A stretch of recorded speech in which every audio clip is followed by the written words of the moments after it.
I remember playing old school, playing with the old school guys when we was young, 17, 18, 19, 21, whatever, 23, early 20s. And it'd be guys that, especially when we got like in our 20s, and then he won't be an athlete at all, but he know where to go, how to go with it, and always know how to shoot the lights out. I always had trouble with old school guys. But the difference between me as being an old school guy now and the kid that will play me that's in his 20s, he won't want to learn from what I can do or for what you can do. He gonna see it. I'm talking about a guy, and I ain't gonna even talk about guys that at 16, 17. We're gonna talk about the guys that's in their 20s. He's not gonna learn from us. He's gonna be like, F them, you know what I'm saying?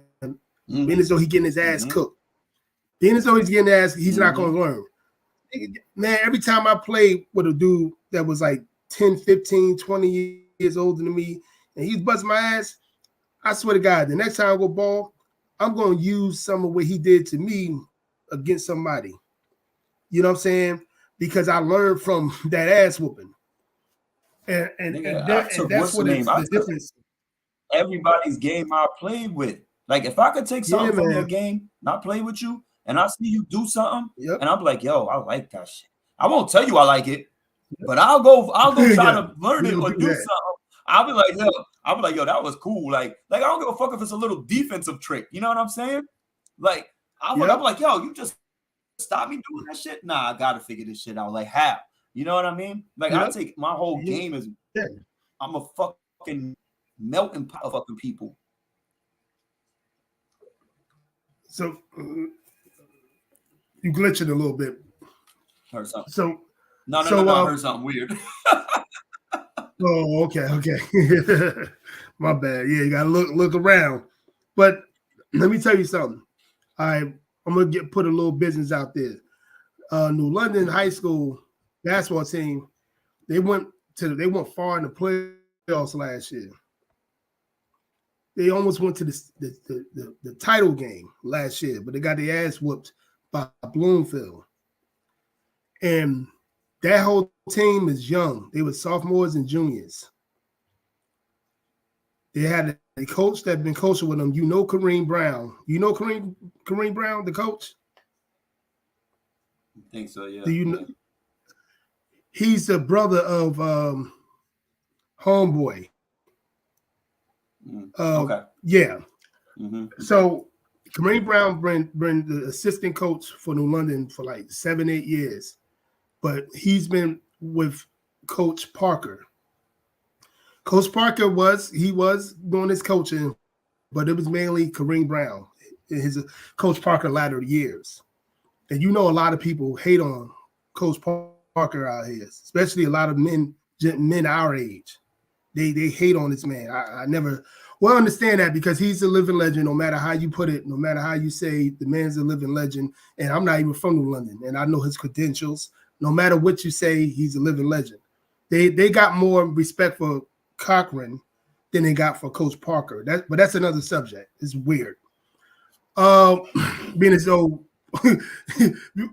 Parker gave New London 4 titles, I think 4 to 5 titles and 8 titles all together. I have no idea, son. Yeah.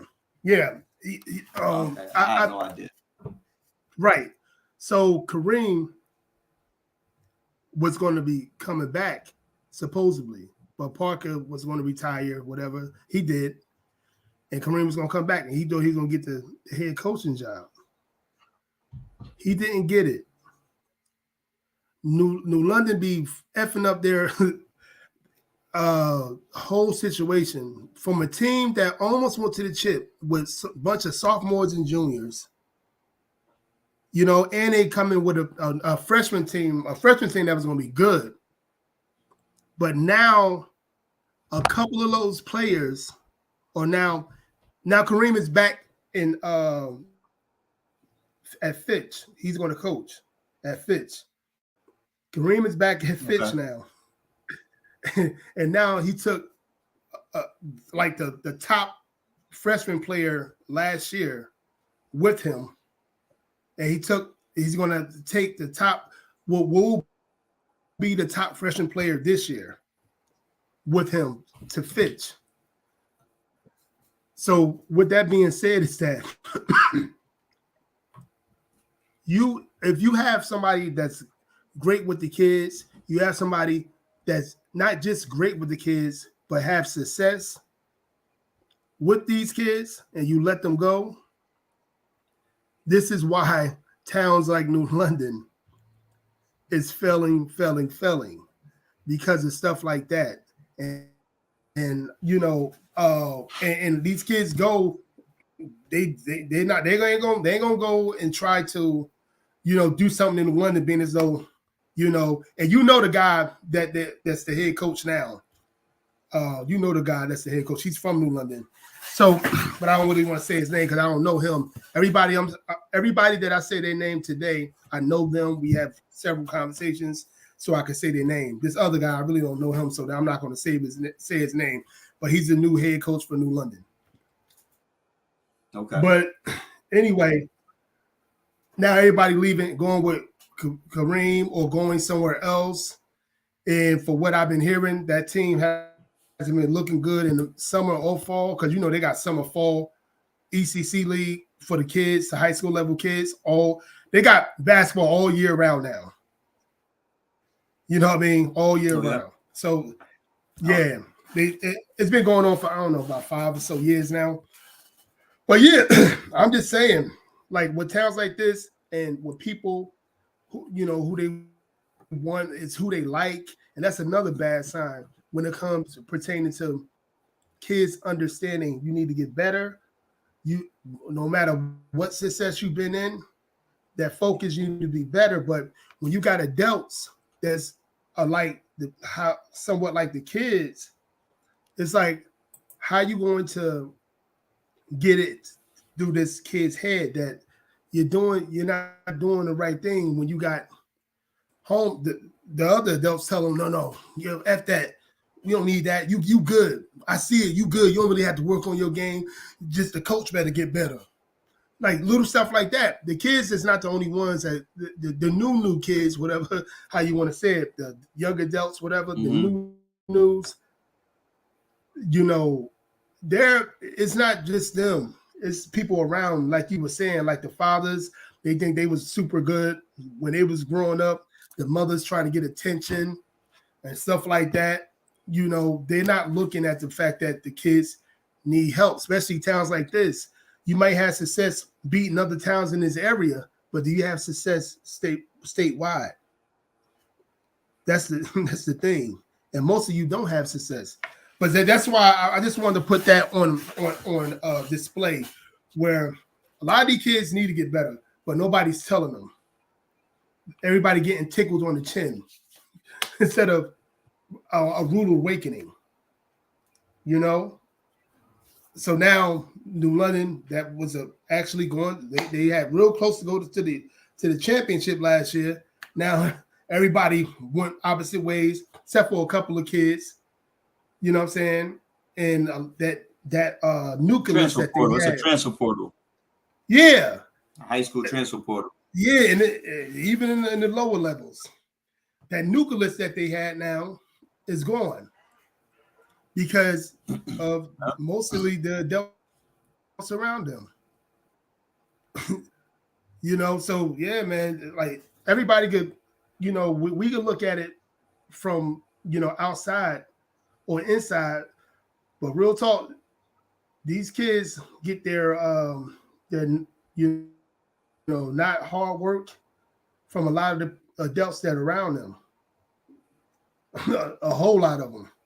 You know what I'm saying? So yeah, I wanted to bring that up. Well, I had a question that really bothers me.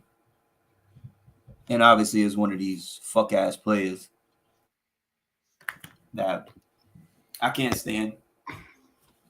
But it's true what he said, but it's also true for another great player. But this guy to me is not great, but the other guy is great. You know, it's going Dame Lillard and James Harden. Mm-hmm. They both have new teams this year. they are struggling. To me, I thought Dame's transaction would be a little bit more smoother, being that him and Giannis aren't playing in the same space. Right. You could kind of pick and roll the shit out of them motherfuckers. And with who you gonna defend, Dame, or you gonna defend Giannis? Like James Harden going to the Clippers with those four guys. I don't think the chemistry will ever be there because the way they go in and out of the lineup. He's saying he needs 10 games at least to get it together. But I don't think he needs any games.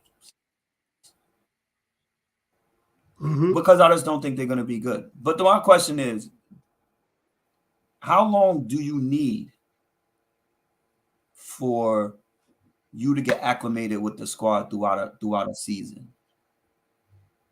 How many games, how long do you really need to get acclimated with your squad before you guys start gelling? Because if we look at our New York Giants, they haven't gelled in, I don't know, fucking 10 years. But you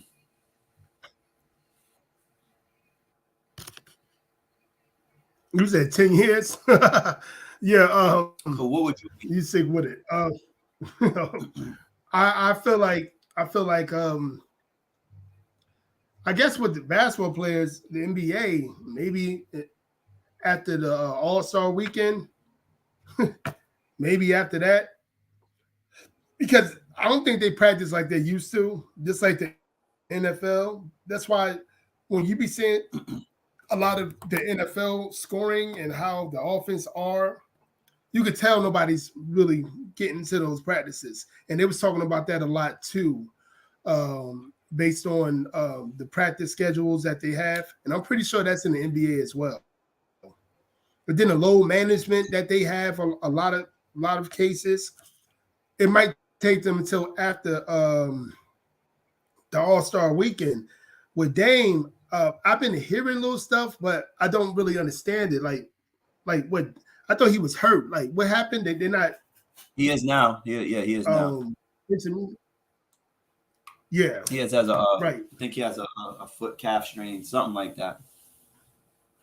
Something minor. And I would think, homeboy, big man, he'd be happy for him. Dame Lillard would score 40 points, and he have his little 10 points, but 22 rebounds and maybe 7 assists.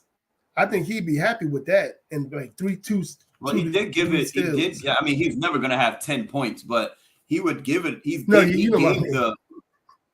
gave the reins to Dame Lillard. He's like, this is his team. Dame Lillard.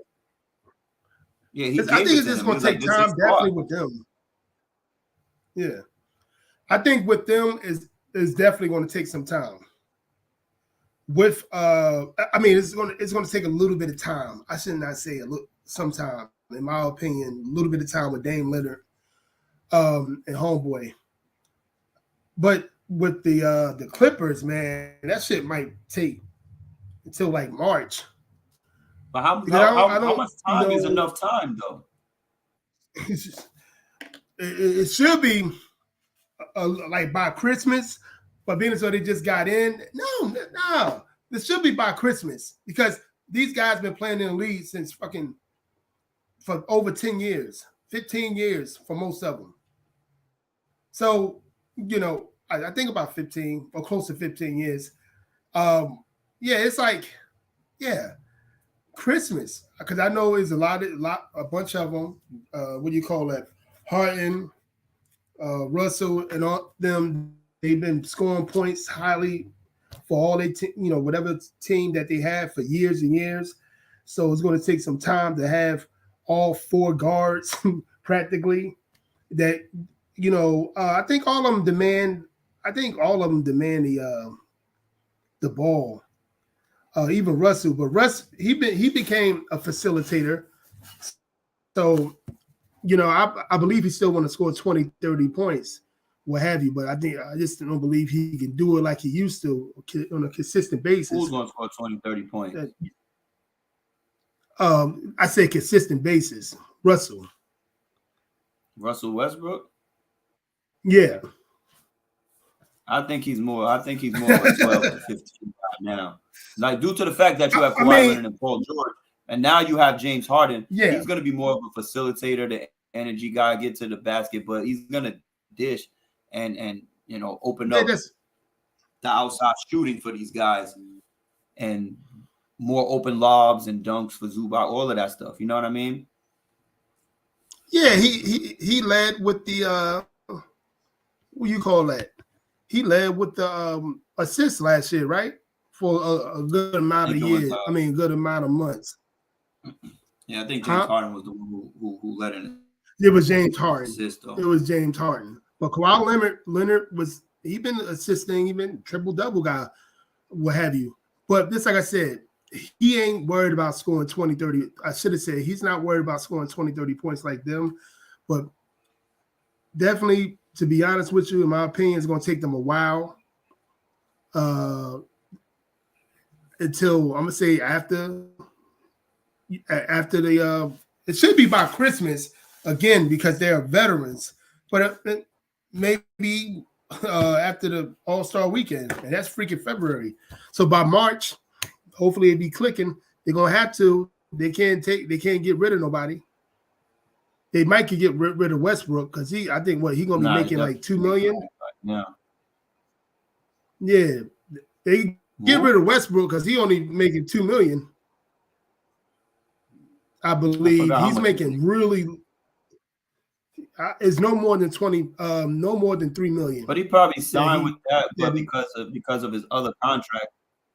But his other contract is still valid, so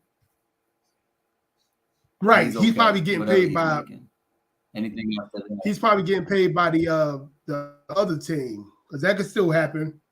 They do that a lot in the NBA. Let's look at the Knicks. They've been doing that shit for 30 years. For real. So yeah. So they really can't get rid of nobody. So they say it again. So but there's some good games on. What do you think about these games? Because we're about to get out. I'm really, really interested in watching these games that are going to be on today. I'm not interested in 425. Me either. Which is the Dallas versus Don't even Giants. say the game. But you said it. I really want to watch this Houston and Cincinnati game. The Cleveland and Baltimore game should be popping. San Francisco and the Jags. Hopefully. Those three games right there, they all on at 1 o'clock too, yo. So it's gonna be I'm gonna figure out which one I want to watch the most. I'll probably watch one on my phone. I'll probably watch the other on TV. I'll probably have the other TV with the other one on. Yep. Just There's checking a lot of 1 o'clock games. Detroit and Chargers playing at 1. 4:05. Detroit. That's the 4 o'clock game. Oh yeah, okay, yeah, it did say that. That Cincinnati Houston game is probably going to surprise a lot of people because Cincinnati got a lot of guys that's injured right now. I think T. Higgins and fucking Jamar Chase. Yep. So that's going to be Houston been doing their thing. I got homeboy starting on my fantasy league today. That Baltimore. That dude has 102.9 rating, son. He has 102.9. CJ Stroud. Yeah. I'm hoping he does some good things. One interception as a rookie so far this season. That get on my fucking nerves. Fucking one interception. Are you kidding me? 14 touchdowns. Are you fucking kidding me, man? Fucking horrible, man. Nico Collins is inactive, which is bad. And T. Higgins is inactive. And Pierce is inactive. And Hubbard's inactive. So it's going to be, Jamar Chase obviously is the difference maker in this game. Right. But we're going to see who's what because he's a difference maker. Ain't nobody fucking with that man. Not today. Not on the Texans. But we're going to see who CJ Stroud really is against Joe Burrow. You know what I mean? Right. Because to me, I'm watching both of these quarterbacks today. I'm watching both of these quarterbacks. The squad matchup I'm interested in is the Jags and the 49ers, because the 49ers been on a slump lately. The Jags have been playing really good football. They 6-2. The 49ers is 5-3. Brock Purdy against Trevor Lawrence. We gonna see what's what. You want to see what's what? ETN and Christian McCaffrey, Ridley, Ayuk. I think Debo's coming back. Let me see. Let me check on the injuries. Yep, I think Debo Samuel is back. I think Trent Williams, I think his name is, or Williamson, something like that. One of their linebackers. I'm not linebackers. Offensive lineman is back for the 49ers. Right. So that's going to be a really good game. See if the 49ers get back on track or the Jaguars keep doing what they're doing. And then Cleveland, we got to see that defense against Lamar Jackson. Cleveland, surprisingly, 5-3. Yeah, because of that defense. Not because of that goddamn Deshaun Watson. Not because of him. Hopefully he shows up today. It's been that defense, and actually that quarterback that quarterback that's under him, he's pretty good. The quarterback. Nick I think his Chubb last name Thompson. Nick Chubb is inactive today. Nick Chubb is going to be inactive for a very long time. Oh, he got ACL. Yeah. Oh, yeah. He's done. ACL and MCL. Yeah, he broke his freaking leg done. Against Pittsburgh, like week 3, I believe. Yeah, he's done. That's why Jay Ford, that Ford dude, been under there. Him and the Kareem Hunt. My fault. I'm bugging. I totally forgot about that. Yep. Ford and Kareem Hunt are leading the charge. I totally forgot about the Nick Chubb injury. So I'm gonna tell you my takes. I'm actually gonna be betting get out of here and go watch these games, huh? I'm gonna be betting today too. Yeah, I'm gonna bet. I'm gonna do the betting. What time? I'll probably wait until I'm gonna get with you about that too. Never mind. Yeah, I meant to get with you about that. We'll talk about that again. For sure. Oh, you saw my. What you about to say? Huh? Oh, I'm about to say you saw my Florida State you saw my Florida State yesterday? You see my Michigan? You saw the Seminoles yesterday? I don't give a damn about. We'll see you guys at number 4. And I forgot to talk about your coach. I forgot to talk about your crying ass. Don't worry about my coach. We already talked about it. You was at the grocery store. We talked about it already. God damn, man. I wanna y'all some lucky. As a matter of fact, I'm gonna do a video about that shit today. I'm gonna do a video about that goddamn coach. Yo, son. It's embarrassing. And they keep on showing them. They love it when a black man is crying like that. They love it. They showing it over and over in ESPN, Fox Sports, all over the Twitter or fucking X. But yeah, man, about to get it popping. Oh, dirty. All right, no doubt, man. Till next week or whenever. Hopefully I can show up on time. Yeah, for real. Hey, that's all right, bro. Technology. I'll get at you next week, my guy. All right, no doubt. I'll talk to you. Peace. Yeah, definitely. All right, for sure.